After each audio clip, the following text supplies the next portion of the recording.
अस्सलाम वालेकुम। इस लेक्चर में हम डिस्कस कर रहे हैं सी सी प्लस प्लस ऑपरेटर्स। ये बहुत ही इम्पोर्टेंट टॉपिक है।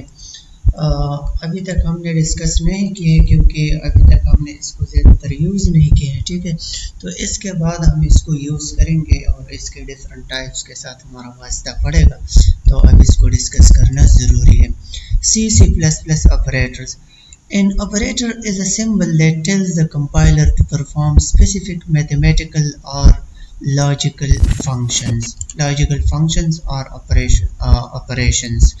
अच्छा, ऑपरेटर एक सिंबल होता है या एक कोई कैरेक्टर होता है, कोई स्पेशल सिंबल या कोई स्पेशल कैरेक्टर्स होता है, और जो कंपाइलर को बताता है कि अभी तुमने ये काम करना है। कौन सा काम?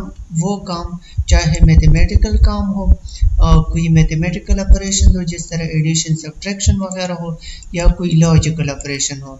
अर्थमेटिक और लॉजिकल ऑपरेशंस को मैंने समझाया था आईसीटी में कि अर्थमेटिकल वो ऑपरेशन होते हैं या मैथमेटिकल जिसमें मैथमेटिक्स इन्वॉल्व होते हैं, जिस तरह एडिशन सब्ट्रैक्शन वगैरह होते हैं, और लॉजिकल ऑपरेशन होते हैं जिसमें ज़्यादातर कंपैरिजन होते हैं।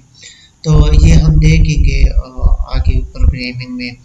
तो सी लैंग्वेज में बहुत ज़्यादा ऑपरेटर्स है। पास बुक्स में लिखा होता है कि 45 है, बाद में 47 ऑपरेटर्स बताते हैं, लेकिन सी लैंग्वेज में ऑपरेटर की वजह से इसको हम कहते हैं कि C language is a rich language regarding operators. और जितने ज़्यादा किसी लैंग्वेज में ऑपरेटर्स होते हैं वो इतना ही पावरफुल लैंग्वेज होता है। तो सी प्लस प्लस में ये टाइप्स होते हैं। सी या सी प्लस प्लस में ऑपरेटर्स की ये टाइप्स है। Arithmetic operators. अर्थमेटिक वो ऑपरेटर्स होते हैं जो कि हम मैथमेटिक्स में यूज़ करते हैं, फॉर एग्जांपल एडिशन सब्ट्रैक्शन वगैरह के लिए। तो एडिशन के लिए हम ये प्लस सिंबल यूज़ करते हैं, सब्ट्रैक्शन के लिए यही माइनस सिंबल, और डिवीजन के लिए हम ये स्लैश यूज़ करते हैं, और मल्टीप्लिकेशन के लिए हम ये स्टार सिंबल यूज़ करते हैं, और रिमाइंडर फाइंड आउट करने के लिए हम ये परसेंट वाला सिंबल या इसको हम मॉडुलस भी कहते हैं, ये यूज़ करते हैं। तो ये मैथमेटिकल ऑपरेटर्स कहलाते हैं जिसको हम मैथमेटिक्स के लिए यूज़ करते हैं। अच्छा, ये हो गए अर्थमेटिक ऑपरेटर्स। इसको अब हम यूज़ करेंगे इसी लेक्चर में इंशाल्लाह। और ये दूसरी टाइप है असाइनमेंट ऑपरेटर। तो असाइनमेंट ऑपरेटर हम इस इक्वल सिंबल को यहाँ पे कहते हैं असाइनमेंट ऑपरेटर। असाइनमेंट का मतलब क्या है? इसका मतलब ये है कि फॉर एग्जांपल जब हम मैथमेटिक्स में यू लिखते हैं x इज इक्वल टू 10, तो इसका मतलब क्या होता है? इसका मतलब ये होता है कि x का वैल्यू है 10। या अगर आपसे कोई पूछे कि x किस चीज़ के बराबर है, तो x बराबर है 10 का। तो 10 एक वैल्यू है जो x को असाइन हो चुकी है। तो सी लैंग्वेज में हम क्या करते हैं, जब हम इसको इस तरह लिखते हैं सी लैंग्वेज में x इज इक्वल टू 10, तो x चूँकि एक वेरिएबल होता है, मेमोरी में इसके लिए कोई लोकेशन होती है, तो वो 10 उस लोकेशन में स्टोर हो जाती है, और जब हम x की वैल्यू को देखते हैं तो इसमें पड़ा होता है 10। तो ये इक्वल सिंबल का कमाल है कि वो इस 10 को लेकर x में स्टोर करता है या असाइन करता है। तो इस मकसद के लिए हम असाइनमेंट ऑपरेटर यूज़ करते हैं। अच्छा, चलो इन दोनों किस्म के ऑपरेटर्स को आज के लेक्चर में इम्प्लीमेंट करते हैं। अच्छा, मैंने ये कोड ब्लॉक्स ओपन की है और मैंने एक फ़ाइल ओपन की है सी प्लस प्लस की। यहाँ पर मैं कुछ वेरिएबल्स डिक्लेयर करूँगा। चलो मैंने वेरिएबल्स डिक्लेयर की, एंड v1 कामा v2, दो वेरिएबल्स मैंने डिक्लेयर की। और एक और वेरिएबल लेते हैं, वो भी इंटीजर टाइप का, int result, for example res। अच्छा, यहाँ पर ये सी लैंग्वेज या C plus plus case sensitive है, तो आपने जिस तरह वेरिएबल डिक्लेयर किया है तो इसी तरह आपने यूज़ करना है। फॉर एग्जांपल res मैंने स्मॉल लेटर्स लिखे हैं, तो आगे हम स्मॉल लेटर्स ही यूज़ करेंगे। अगर हम इसको कैपिटल करें तो फिर एरर देगा। अच्छा, चलो अब हम वैल्यूज असाइन करते हैं। तो मैं लिखता हूँ v1 is equal to, let's say यहाँ पे मैंने असाइन की 10। तो अब क्या होगा, अब v1 में 10 असाइन हो गया। ओके, v1 की जो मेमोरी लोकेशन है तो अब 10 उसमें स्टोर हो गया। अब v2 is equal to 20।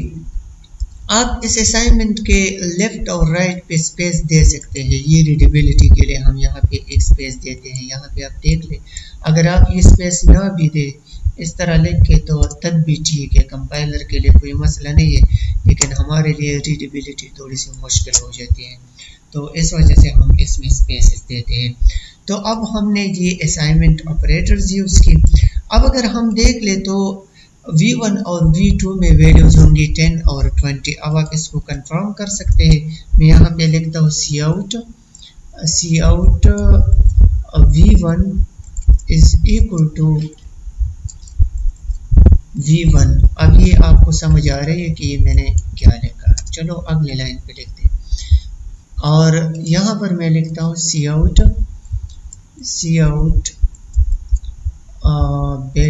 \n, ताकि ये न्यू लाइन पे आ जाए। v2 is equal to double quotes और इंसर्शन ऑपरेटर्स, और यहाँ पे v2 और फिर सेमीकोलन। तो चलो इस प्रोग्राम को रन करते हैं, बिल्ड एंड रन, और देख लें। अच्छा, इसमें एरर है, cout was not declared in this scope cout। तो cout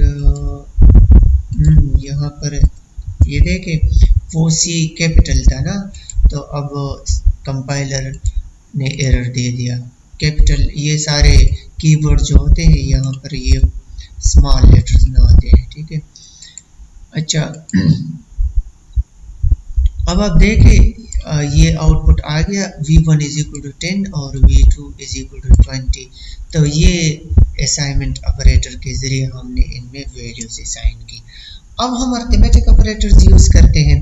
अरिथमेटिक ऑपरेटर्स के लिए हम क्या करते हैं, हम वही सिंबल्स यूज़ करते हैं जो आमतौर पे मैथमेटिक्स में हम यूज़ करते हैं। तो चलो मैं लिखता हूँ res is equal to v1 plus v2।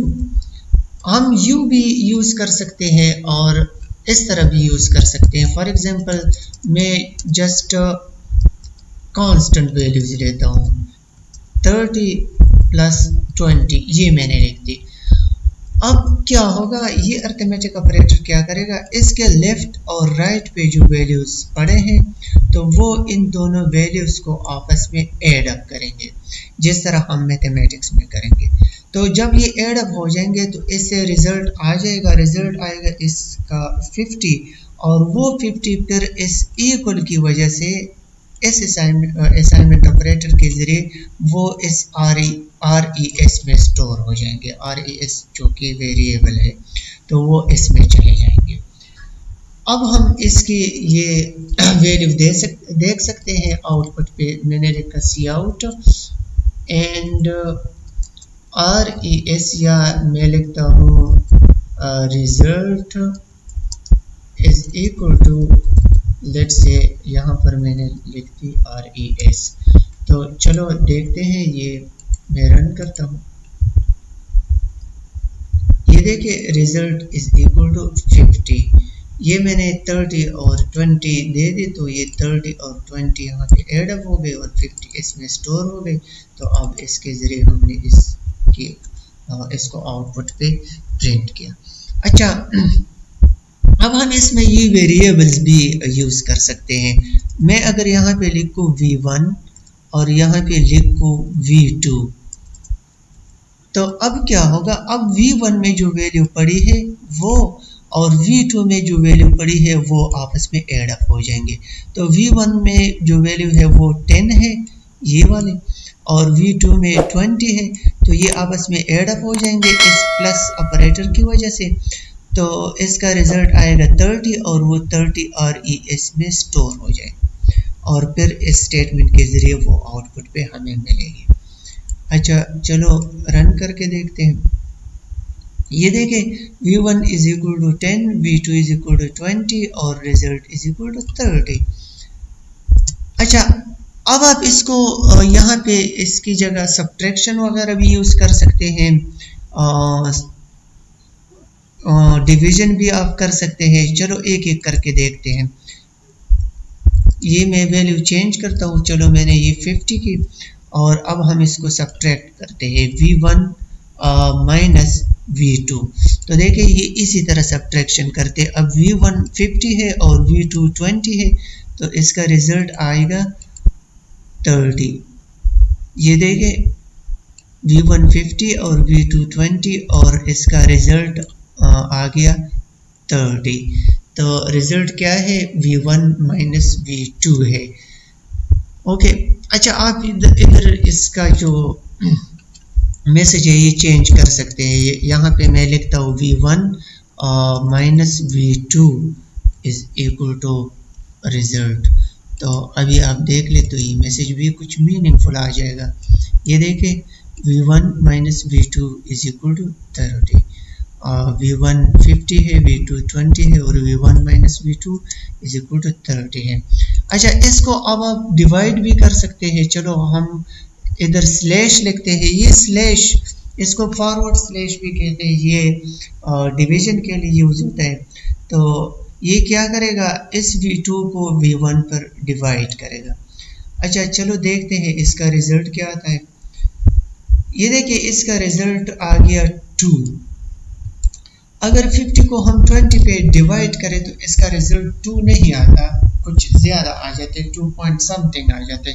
लेकिन चूंकि ये वेरिएबल्स इंटीजर वेरिएबल्स है तो इस वजह से इंटीजर को अगर हम इंटीजर पे डिवाइड करें तो इसका रिजल्ट भी इंटीजर आ जाता है। अगर हम इसको फ्लूट करें, चलो ये भी आप देख लें, ज़रूरी है ये वैल्यूज़ ये वेरिएबल्स में फ्लूट बनाता हूँ। चलो ये भी मैंने फ्लूट किया। ये अब ये फ्लूटिंग पॉइंट है और दोबारा से रन करते हैं। अब आप देख ले ये रिजल्ट आ गया V1 सॉरी ये भी चेंज करते हैं। V1 डिवाइडेड बाय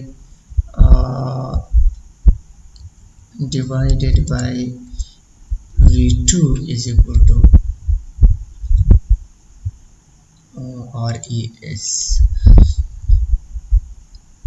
अब आप देखें V1 50 है और V2 20 है और V1 divided by V2 is equal to 2.5 है। अगर ये 50 हम 20 पे डिवाइड करें तो इससे रिजल्ट आ जाता है 2.5।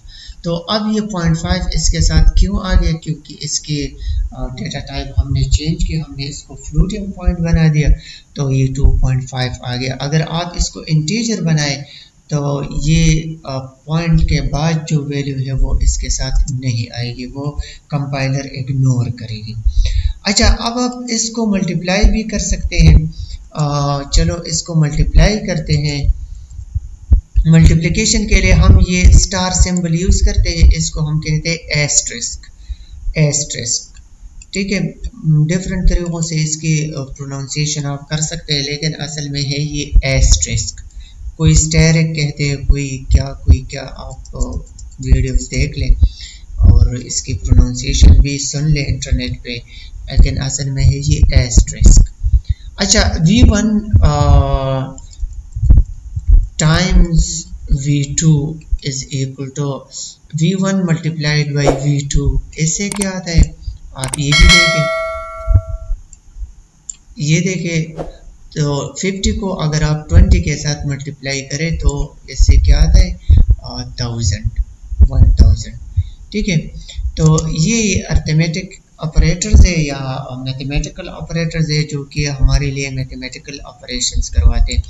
अच्छा अब ये काम किस तरह करते हैं, जब कंपाइलर ये देखता है कि इन दो वेरिएबल्स या दो वैल्यूज़ के दरमियान ये ऑपरेटर है तो वो एक ख़ास एक्शन परफॉर्म करता है। अब हम ऑपरेटर्स को यूँ डिफाइन कर सकते हैं कि an operator is a symbol, a special symbol which causes compiler to take a certain action या which causes compiler to do something। तो यहाँ पे कंपाइलर कुछ ऑपरेशन करेंगे और यहाँ इस केस में चूंकि हमने जो अप्लाई की तो ये अर्थमेटिक ऑपरेटर्स है, तो यहाँ पे सारे ऑपरेशंस अर्थमेटिक हो गए। ठीक है, इसी तरह आप ये मॉडुलस सिंबल यूज कर सकते हैं यहाँ पे। और ये क्या करता है, चलो यहाँ पे मैं जस्ट लिखता हूँ result is equal to RAS। ये हम आगे यूज करेंगे, इसलिए मैं यहाँ पे आपको समझाना चाहता हूँ कि ये ऑपरेटर्स किस तरह काम करते हैं। चलो इसकी आउटपुट आप देख लें। अब 50 डिवाइडेड बाई 20 हमने कर ली, लेकिन ये फ्लोटिंग पॉइंट है, चलो इसको हम इंटीजर बनाते हैं इंट, और ये भी हम करते हैं इंट इंट। ओके, अब आप देखें ये मैंने इंटीजर क्यों बना दिया, क्योंकि ये इंटीजर डिवीजन करते हैं। इंटीजर डिवीजन का मतलब क्या है, इसका मतलब ये है कि अब ये 50 इसने 20 पे डिवाइड किया, 50 को 20 पे डिवाइड किया, लेकिन आपको पता है जब हमने रियल डिवीजन की वो स्लैश रियल डिवीजन करता है, तो उससे आ गया 2.5, और जब हमने इसको यहाँ पर डिवाइड किया मॉडुलस के ज़रिए तो इसका रिजल्ट आ गया 10। तो देखिए 50 को अगर हम 20 पे डिवाइड करें तो इसका रिजल्ट 10 नहीं आता, बल्कि 2 या 2.5 आना चाहिए। तो ये रिजल्ट किधर से आ गया, ये असल में इसकी रिमाइंडर है। 50 को आप 20 पे डिवाइड करें तो ये 2 अगर हम 20 के साथ मल्टीप्लाई करें तो 40 आ जाते हैं, और 40 को अगर 50 से आप माइनस करें, सब्ट्रैक्ट करें, तो रिमाइंडर 10 आ जाता है। तो चूंकि ये इंटीजर डिवीजन है तो ये आगे नहीं जाता, और ये जो रिमाइंडर रह गया तो वो हमें मिल जाता है। तो इधर ये क्या करते हैं, ये मॉडुलस ये V1 को V2 पर डिवाइड करता है, और जो रिमाइंडर आ जाता है तो ये फ्लोटिंग पॉइंट या डेसिमल पॉइंट में नहीं चला जाता, मतलब डेसिमल पॉइंट यूज नहीं करते, इंटीजर डिवीजन करता है। तो ये जो रिमाइंडर आ जाते हैं तो वो रिमाइंडर यहाँ पे इस रिजल्ट में स्टोर करवाता है, और ये रिमाइंडर हम आगे प्रोग्रामिंग में यूज करेंगे। तो ये बहुत ही इम्पोर्टेंट है। जब आप रियल डिवीजन करेंगे तो रियल डिवीजन के लिए हम स्लैश यूज करते हैं, और रिमाइंडर को फाइंड आउट करने के लिए इंटीजर डिवीजन के लिए हम ये मॉडुलस सिंबल यूज करते हैं। ओके, तो यहाँ तक हमने असाइनमेंट ऑपरेटर और अर्थमेटिक ऑपरेटर्स पढ़ लिए और इसको हमने इम्प्लीमेंट किया। तो यहाँ तक ये सफिशेंट है। मिलते हैं नेक्स्ट लेक्चर में। अच्छा, इसके बाद जो बाकी के ऑपरेटर्स है वो हम टाइम टू टाइम पढ़ेंगे, जिधर ज़रूरत होगी तो उधर हम पढ़ेंगे। Okay, good.